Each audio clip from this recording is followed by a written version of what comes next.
Look what you did to me.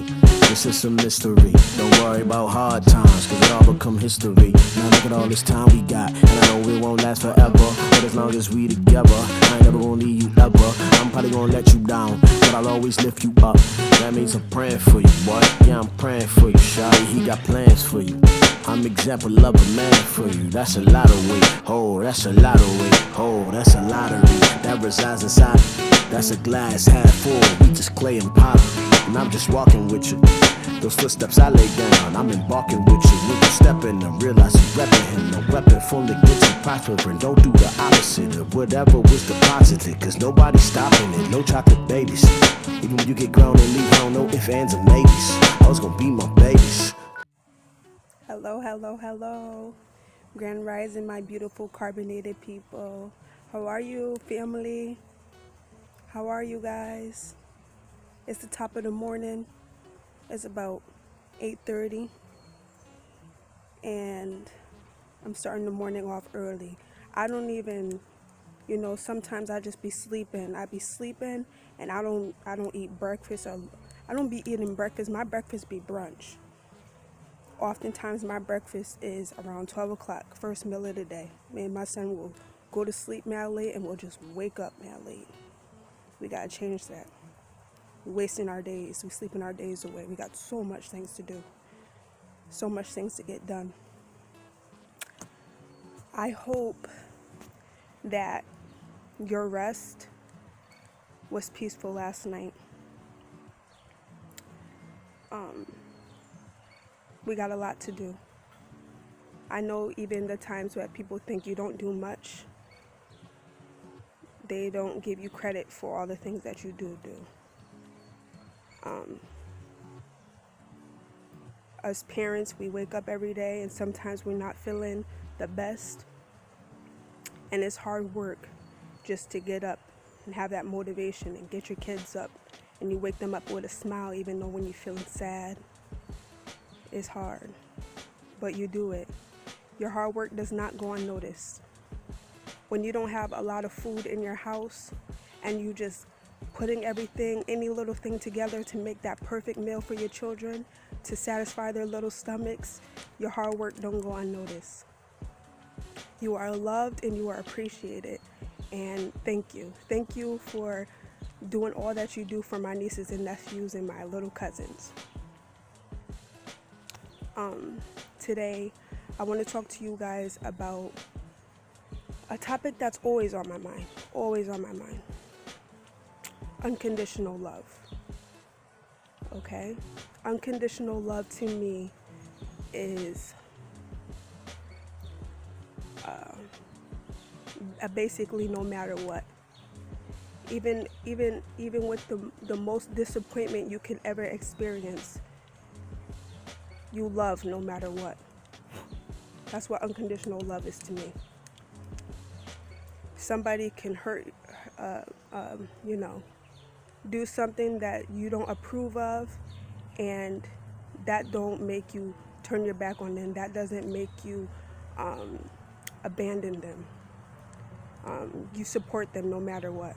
That's what unconditional love is to me. Unconditional, the abundance, infinite abundance of support no matter what. It's the understanding. When you understanding means you don't. There's a lack of knowledge. Understanding is you're in the middle. You kind of know what somebody's going through. Overstanding. When you overstanding, you have a bird's eye view. You know why they're doing the things they do, and you have a better overstanding.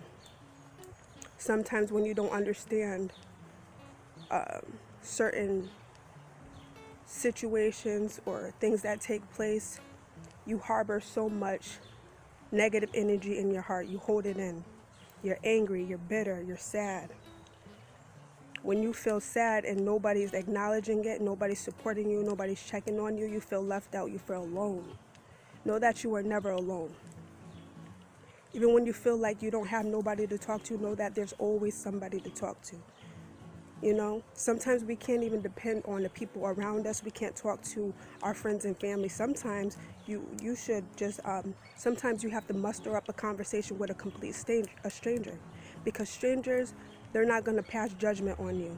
They're going to give you advice, and they're going to be upfront with you because they feel like they don't hold, they're not obligated to protect your feelings. They're going to be raw with you.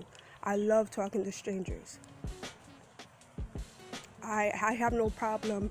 I'm an empath. I can tell when somebody's going through something. I can see because of the type of person I am. I'm an Aries. I'm an Aries queen. I was born on April 1st. So they say, like the Joker, everything's so funny. I like to laugh everything off, but I really take everything serious. I don't take anybody's threats lightly.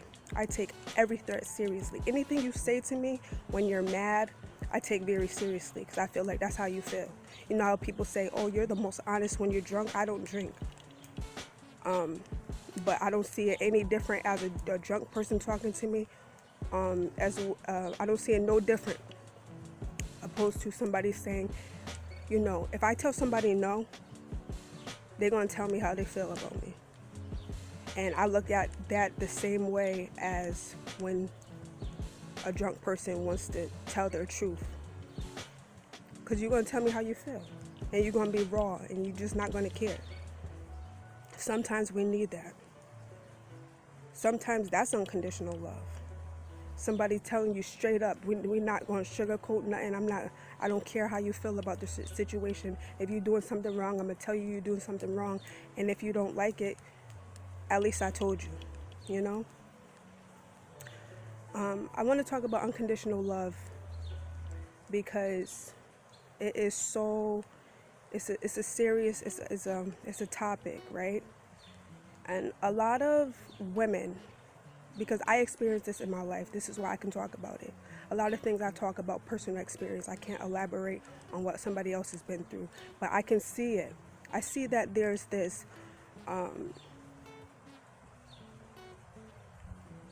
carbonated mothers. Their relationship with their daughters are very toxic. Very toxic, Sometimes the love isn't always there like it should be. The support isn't always there like it should be. The protection is not always there like it should be. And you grow up feeling alone. You can't talk to mommy about anything because she's not going to treat you like the victim. She's going to blame it on you. This happened because you did this, more than understand why it happened to you. How can we figure out for this not to happen again? Or, making adults take accountability of their actions to what effect that it has on the child, you just feel like you're alone. You don't have nobody. The thing about it is, my teenage life, not my teenage life, I'm gonna start from the beginning. From the beginning, I've always had, it was, my mom did the best that she could with what she had and what she knew. A conglomerate of women raised me throughout my whole life. My godmother had me a lot of the times when I was a child. She's in the military. She's an army medic, and she had me majority of the time as a child. Probably up until the age of 7, I was always with her. My mom always got help. My mother is mentally ill. She suffers from traumatic distress. She's experienced a lot of things. She's seen a lot of things. She was very mistreated. When my mother was born, her mother, for majority of my life, my mother's mother had a substance abuse problem. She would drink. She was an alcoholic. I don't know what it was like for my mom growing up. I don't know if my mother's mother was drinking while my mom was a teenager or throughout her childhood. But I know that when my mother was born, my mother was left inside the hospital. She was left inside the hospital, and she was told that that carbonated baby, because my mother is my mom who birthed me. I say mom. I'm gonna break it down, mom and mother, because for me I have two different descriptions of mom and mother. My mom is the person who carried me. Her mother was very sick, and she's been very sick for a long time. My mom was born very dark skinned. So when you look at me compared to my mom, I'm light skinned. And her mother left her in the hospital because she was too dark. She said, that baby's ugly, I'm leaving her here. I don't want that baby. My grandfather in North Carolina, he told her, she came home, she didn't have the baby. He said, where's my baby? I left her in the hospital. If you don't fucking get my baby, I'm gonna kill you. She went back. If my grandfather didn't threaten my grandmother to get my mom probably would have been left there. All because she was dark skinned. Now you had a baby with a dark skinned man. You're not that light yourself. See, right there, colorism. That's an illness. You push your child aside because she's not the skin complexion you want her to be. But you have a child with somebody who's dark skinned. Weird. Doesn't make sense. But either way, this woman, my grandmother, she had multiple children. And then there was a light-skinned sister, and there was two dark-skinned. My mom happened to be one of the dark-skinned ones. The light-skinned sister always got treated with so much respect, high regards. In my mother's eyes, the way she described it to me, my mom was very mistreated. My mom was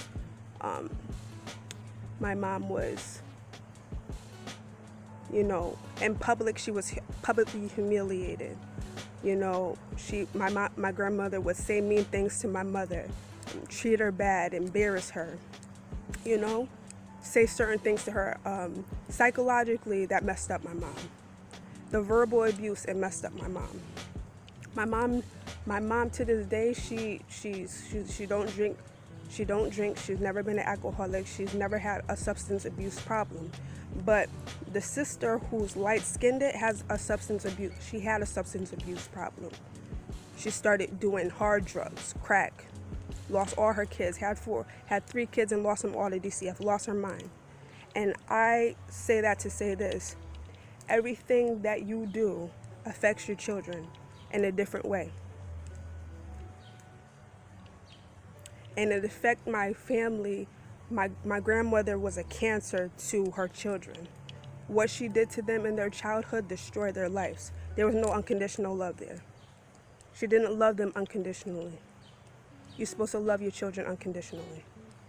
So growing up with my mom, she lacked basic qualities when it came to mothering me. She didn't have no consistency. Because nobody was consistent in my mom's life. My mom always felt like she was alone. She always felt like the black sheep of the family. Heart of gold. She would do anything for anybody, but often they would misuse her, take advantage of her, use her, play her. She would go running back to them. They do it again, Broken. They broke my mother. She broke the cancer of the family. She broke everybody down mentally from a young age. So these people, these women in my life, they're very, my mom, my birth mom, her mind is gone. She's lost, At the age of 11 years old, I was put in DCF care. I have a brother right now. I'm 28 years young, and right now he's about to be 14. She just lost custody of him in DCF as well. So it's a cycle of not being able to, just not capable of being a functioning mother. And it's not her fault. It's an illness. And when I look up, I do a lot of research on stuff, and I'm trying to figure out, if she was to be diagnosed with something, what would it be? And there's a word called psychosis. See, my mom plays scenarios in her head that never happen. She rambles on, things from her past keep coming up. She doesn't know how to let things go. Mentally she's not there. And growing up, it was hard for me because I felt like I never had a mother. I would always look at other people, like all my friends who had mothers who was just like there and, just like, what a mother should be. I used to be jealous of them. If you were to ask me what's my deepest insecurity, admit your deepest insecurity, growing up as a child, I would be jealous of seeing people who have strong bonds with their parents. I would be jealous of that because I'm like, damn, I wish I had that. My father is in Miami. My mom got pregnant in Miami and she left. I guess she was in an abusive relationship. She fled back to Connecticut because that's where she was from. My mom was in college when she was in Miami. She met my father, got pregnant, and bounced. For whatever reason. I'm pretty sure she had valid reasons. So I never, up until the age of 11, I never met my father. I met him when I got out of DCF custody. That was the first time I met him, and that was the last time I met him. So I don't know this man. And I'm 28 years young now, and I still don't know this man. I don't keep contact with him. I feel like it's never a child's responsibility to reach out to the parent. Like, nah, that's just to even think that is just very immature. It's never a child's job to be. We're gonna yearn for a parent no matter what. We can have abusive parents, and we're gonna love our abusive parents no matter what because we feel that's all we got.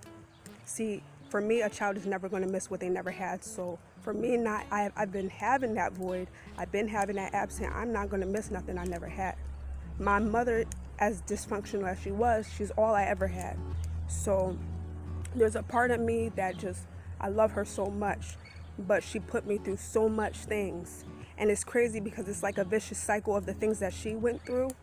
She did that to me. And you would think, when are you gonna break the cycle? You've been through these certain things. Why don't you know better to make sure that your kids don't feel the same way that you felt? Then, as I grew older, I had to understand, the comprehension isn't there.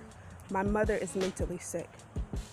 I'm 28 years young, and only within this past 5 years, I came to grips with, I have to forgive her. I have to forgive her because I can't knock her or, I can't keep harboring in anger and bitterness and sadness because at the end of the day, I have to come to, I understand the situation right now. I know where she's come from. I know why she thinks the way she thinks. So I can't keep holding her accountable for something that she can't control. My mom, she doesn't have no control over, how she displays love. She never had love. A person who never had love, they're not going to know how to show love. Somebody who never had nobody loyal to them, they're not going to have no loyalty to you. A person who doesn't, you just can't expect, people can only give what they have. People don't have love within themselves. They can't give you love. They have to, it takes a lot of soul searching for people to admit they're wrong. Sometimes you have to forgive people even when they don't apologize because sometimes in their mind they don't even know that they're doing something wrong. But I say unconditional love. This is why I say unconditional love. Because no matter what I've been through, I love her unconditionally. This Mother's Day, I cried. On my birthday, I cried because on my birthday, normally it's the day that you're supposed to be celebrating your life, right? I could not do nothing but think about my mother. Knowing that my younger brother, who was diagnosed with autism at a young age, is in the system. And to know that my mom, even when somebody's mentally sick, My mom's children were always like her everything. So I'm thinking, okay, my brother's in the system. He has nobody. We don't have nobody. We are a type of people who we come from broken families, so we don't really have nobody. And I just be thinking, my brother is in the system, in the DCF system, around people who don't care about him. I can say that because I've been there. Even in the DCF system, I was mistreated. So I know that,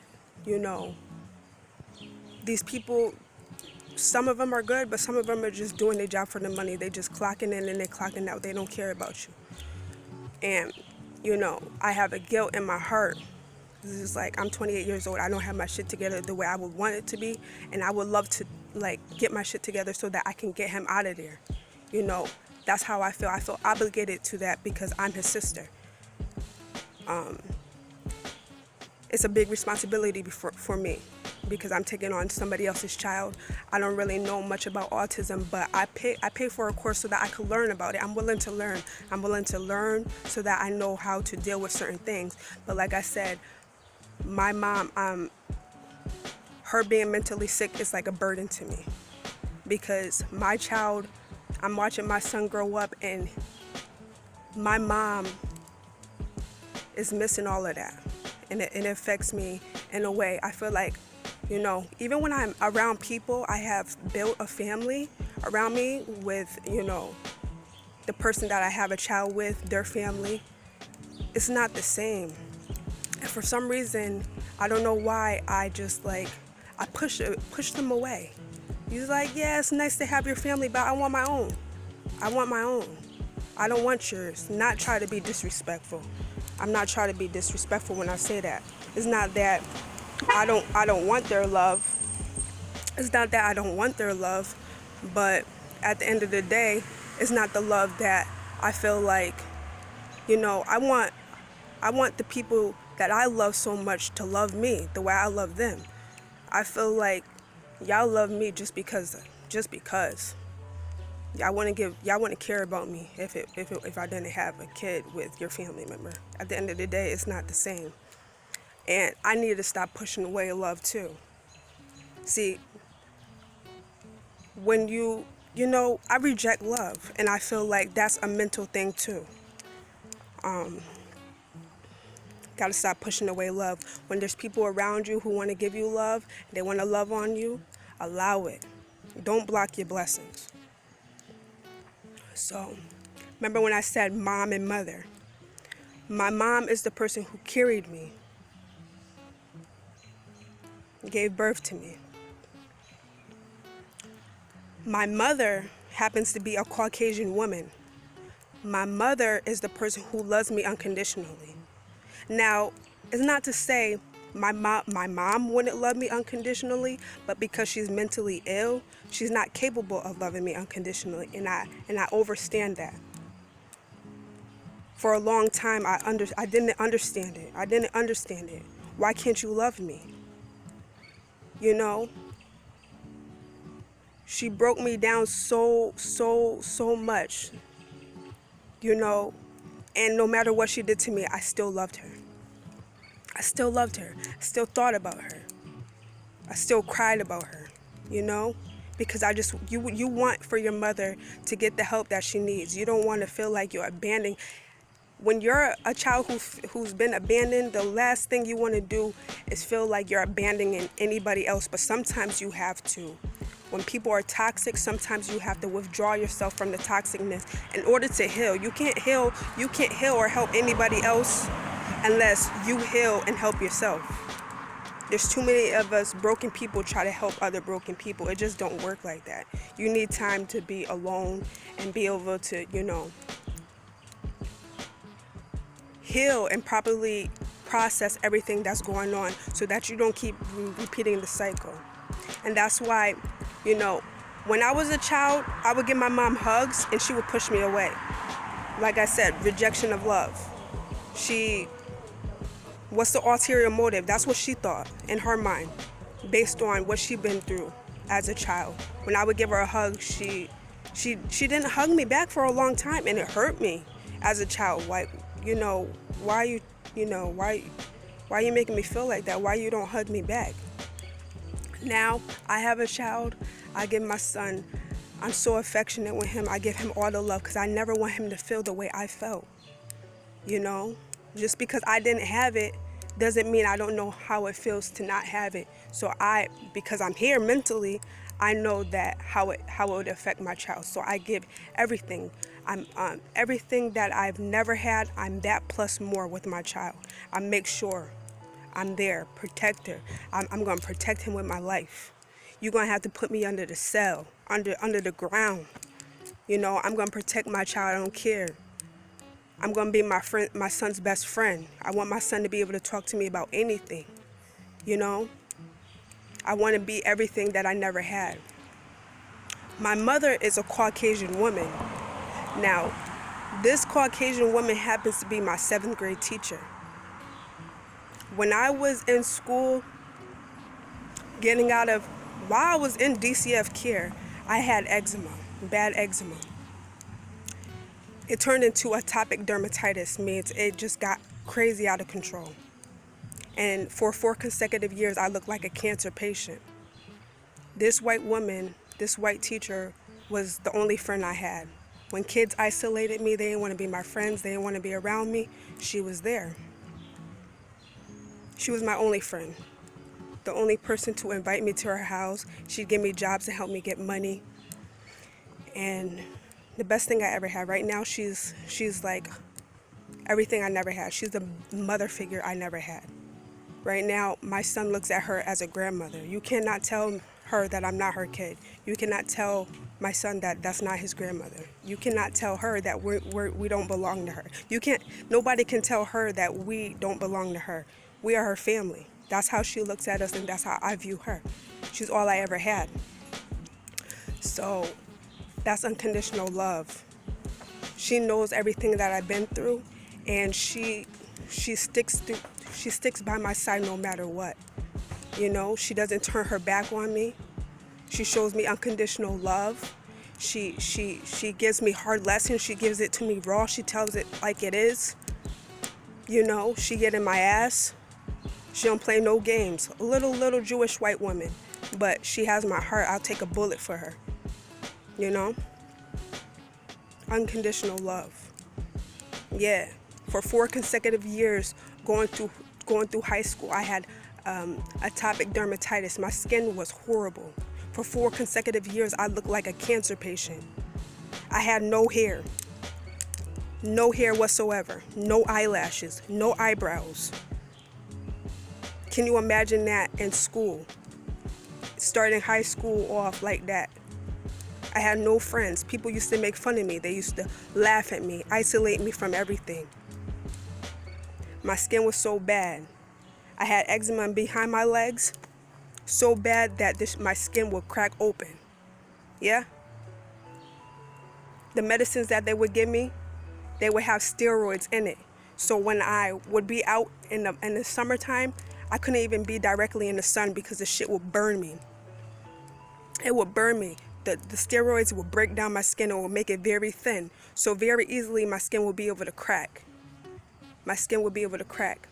And there was times where I couldn't even walk. I couldn't stand, you know, I was like, you know, a tin man. I had to be oiled down. I had to be oiled down. All the crevices where my joints bend, I had to have them oiled down in order for them to be able to stretch without cracking, without pain. I couldn't walk. There was times that I would have to go up and down the elevators in wheelchairs in order to get from school, get to and from class. And other times where I didn't want to use the wheelchair, I had to, you know, trying to look normal, trying to fit in, I would be in pain walking just so I didn't have to be in the wheelchair. And no matter what, I wasn't accepted. I wasn't accepted by nobody. Growing up in school, I ain't have no friends. The only friend I had was my teacher. That's why I'll take a bullet for her to this day. This is why I love her, because she loved me unconditionally no matter what. And she seen me now, she's like, wow, I seen everything you went through, and look at the beautiful woman you have become. Right now, I wish somebody, I haven't seen a child with eczema in so long. I wish I would come in contact with a child who has eczema, because I will be looking at that child at like, as my reflection. I seen that. I've been there. I think that I can heal that baby. Give me your baby for a week. Give me your baby for a week and I can heal that. Because why? It wasn't the doctors who healed me. It wasn't the doctors. It was when I was younger, I used to house hop a lot because, like I said, my mom was mentally fucked up. I couldn't stay in her house. I was house hopping, so that means every friend that would allow me to, if I wasn't vulnerable enough to tell them my situation, I would just, they would just think that I'm staying over their house. Little did they know, I ain't have nowhere to go. I ain't have nowhere to go. So I'm house hopping, sleeping on people's couch, sleeping on people's floors, sleeping in people's closets, anywhere I could get some shelter and a little bit of food. Imagine going through that as a child. I did that as a teenager up until I turned 18 and got my first apartment. I house helped. You know how embarrassing that is? But at the end of the day, I didn't look at it as embarrassment. I was looking at it as survival. Sometimes you gotta do what you gotta do. And a lot of bad things happened to me. I experienced so many things. There was a time I was in a closet with a Caucasian family, and the daughter was supposedly be my best friend, and she was, just mistreating me. I ain't never seen a roach in my life. The first time I seen a roach was in that Caucasian house. I was living in a closet infested with fucking roaches, and I was being mistreated, shitted on. The daughter was supposed to be my best friend. Now I'll never forget. That bitch shitted on me, treated me so bad. It is what it is. I was doing what I had to do to survive. You never forget the people. You never forget anything you've been through, because it's just gonna make you stronger. But yeah, I've been there, done that. And the summer times my skin was so bad I couldn't even stand in the sun. Summer camp, imagine in summer camp that my skin, the steroid cream that I had to use was so bad in the sun that I had to walk around with an umbrella. Imagine seeing a child in 90-degree weather wearing long sleeve shirt and pants so that nobody can look at them. I was gonna, I'm trying to cover up. I'm looking like the oddball, because what is you doing out here wearing winter clothes in the summer? I didn't want nobody looking at me, and I was bringing more attention to myself by trying to cover myself, I was embarrassed. I ain't have nobody. Unconditional love. Unconditional love is very scarce, but it's out there. It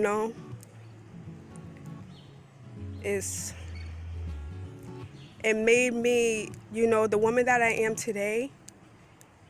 All the experience, everything that I've been through, it just made me a better person, a better friend, a better mother. I want to be a better sister. It's just gonna make me a better person at the end of the day, because what don't kill you will make you stronger. But my mother, she called me, checking on me. How are you? How many people call and check up on you? So many of us say we have friends. Are these people really your friends, or do they only hit you up when it's convenient for them? Are you isn't it draining for you to be that friend that's always looking out, checking in on somebody, but nobody's ever checking in on you? Maybe we should start checking who we give these titles to. Friends, family. What is family? Family is people who love you unconditionally, not people who's gonna turn their back on you and be inconsistent and disappoint you time and time after again. Family protect you. Are the people that you calling people willing to protect you? Are they willing to protect you? Are they willing to defend your name, not just when you're there, but when you're not around? Are they gonna have your back? Unconditional love. I don't get unconditional love from nobody but strangers. How is that? I don't get no unconditional love from nobody that I know personally. Only from strangers.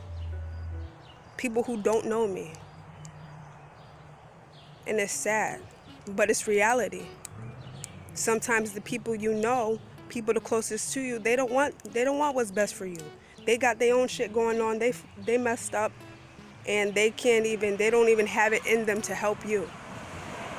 But sometimes you just gotta help yourself. You can't depend on nobody to heal you. You can't depend on nobody to have your back. You gotta have your own back. But yeah, man, unconditional love. Sometimes you gotta forgive people who never apologize, because you can't go through life carrying on the hurt and the pain and the anger. While you giving them so much room in your mind, and they not even thinking about you. You ruining your days thinking about them, and they out there living their best life. We gotta kill that. We gotta stop that. It's not worth it. You're worth so much more. Do you know how much? Do you know that you are worthy? You are worthy to be loved. Don't you know that you are worthy to be praised? Don't you know that you are worthy to be encouraged? Do you know that you are worthy of friendship? You know, somebody to support you and really have your back? Don't you know that you're worthy of that? You are worthy of that. You deserve nothing but the best in life, because I know your heart. If your heart is the reflection of mine, I know your heart. I know you've been through so many things that make you feel like you can't trust nobody. But you gotta have good judgment. Don't go through life feeling like you can't trust nobody, because there is somebody that you can trust. You just have to, it's a feeling thing. Your vibe attracts your tribe. You're gonna know when people ain't got good intentions. You're gonna know when somebody ain't right for you. You're gonna know when somebody ain't worthy of your time. Those are the people you focus on. Stop worried about people who ain't, worried about you. I love you guys so much, and I want you guys to love yourself, because when you put yourself first, you can help anybody. But if you're broken, you can't help nobody. Unconditional love. Don't turn your back on your children. Know that they're going to disappoint you. They're learning. It's a development thing. You never stop learning until the day you die. Learning is a lifelong process. So trial and error is everything. It's getting past it, learning from it, and not repeating the same cycles, because it's detrimental. It's detrimental. It's going to affect people in dramatic ways if you just keep the cycle going. You have to learn from other people's mistakes. You have to. That's the way of life. Or you're just going to keep repeating the cycle of hurt and abandonment. You don't want your children to feel like they can't come to you. You don't want your children to feel like they don't got nobody to protect them. You're the parent, you're the auntie, you're the older cousin. It doesn't matter if you're a parent or not. If you're somebody is inspired by and they look up to you, just be there. Be there. Show them what unconditional love is. I don't care you piss me off. You piss me off, but I love you. I'm not going to turn my back on you. I'm not going to embarrass you in public. I'm not going to tell you you're wrong in front of people. I'm going to tell you you're wrong behind closed doors. You know you was wrong for doing that, right? But in front of somebody, you're going to defend them. I don't care if I look wrong to you while I'm defending them. Listen, you're not going to disrespect this, that, and that. I don't care if he punched you in your face. What did you do? What did you do to make him punch you in the face? He ain't just punch you for no reason. And then you go back to the corner. Why'd you slap the shit out of him? Why'd you punch him? You know you can't be hitting somebody just because of words, right? You can't just physically abuse somebody off of words. You have to fight them with your mind. You know that, right? You know the most powerful weapon is your brain, right? You got to start using that, because if you keep using your fists to promote violence, you're going to go to jail. I don't got bail money for this. You know, if I ain't got bail money for this, you're going to sit in that cell, right? Oh, all right, then. You shouldn't have even said that to him, and you wouldn't have got punched. You see how that go? You defend them no matter what. That's unconditional love. That's unconditional love. That means no matter what, I'm going to hold you down. Do you have unconditional love around you? Do you got friends around you? You got family around you? Stop putting these titles out to people just because. Some people's titles need to be dismantled. Your uncle, uncle, he don't do nothing uncle-y. He don't call you. He don't check in on you. He don't, he never protect you. He never stood by your side. He turned his back on you. Uncle, blood is thicker than water. Blood, is very scarce. Blood don't make you family, and make you related. Be careful who you out here claiming. But unconditional love, yeah, you gotta have that. You gotta have that in order to give that. I love you guys so much. My beautiful carbonated beans, I love y'all so much. And like I said, I come out here on a daily basis. It's early morning, and I just wanted to talk to y'all about this because this is always on my mind. My mother, my mom, they're both always on my mind. These are people that will never, everything I've been through with them has made me the strong woman that I am today. And what won't kill you will make you stronger. And I want you to remember that you are strong. Don't ever forget who you are. Don't ever forget who you are. You are strong. We got to start breaking cycles, though. We got to start breaking cycles. We can't keep continuing this broken cycles of toxic mothers, disrespecting their daughters, not protecting their daughters. We can't let people disrespect our children in any way. We got to protect them. And if you've been through that, you should know better, because you know how it felt for you. If you're dealing with something, if you're mentally fucked up, you know where that trauma came from. You don't keep that cycle going. Seek help. If you need help, ask for help. Don't be scared to ask for help. I need help. I don't know how to do this. I don't know how to do this on my own. I never had it. Can you please help me to be a better mother? Can you please help me to be a better friend? Can you please help me to be a better sister? Can you please help me to be a better auntie? My niece, my nephews, my cousins, and my brother, they all, they look up to me because I'm all they have, but I don't know how to do it. Ask for help. There's people who are willing to help you, willing to give you the guidance. We can learn together. Everything's a learning experience. I say that to say this. I love you guys so much, but we got to start loving ourselves. If we don't have it, we can't give it. We can't give what we never had. How? How can we display something we never had? And we can't keep bashing people for not being able to do that. We just have to have an understanding that they have lack. Their lack is your gain. It's your job to come up off of that and do better. I love you guys so much. I'm going to catch up with y'all later, all right? Y'all have a great day. I want y'all to do something productive, get things done. Don't just be sitting here wasting your time away. See, I woke up early today. That's not normal for me. I feel like I accomplished something this morning. Besides waking up, I can get stuff done. My son's probably looking for me. But I come out early enough so he don't disrupt my videos. But I love you guys so much. I'm gonna catch up with you guys later. We gonna keep talking about these topics that's so necessary. We need to be talking about these things because I'm telling you, it's important. This is honest dialogue for you. This is your Auntie Ocean, your global Auntie Ocean, your global cousin, your global sister. Either way, at the end of the day, I'm your extended family member, and I'm always going to come in and just check in with you guys and talk to you guys and encourage y'all to be the best version of yourself, because that's self-respect.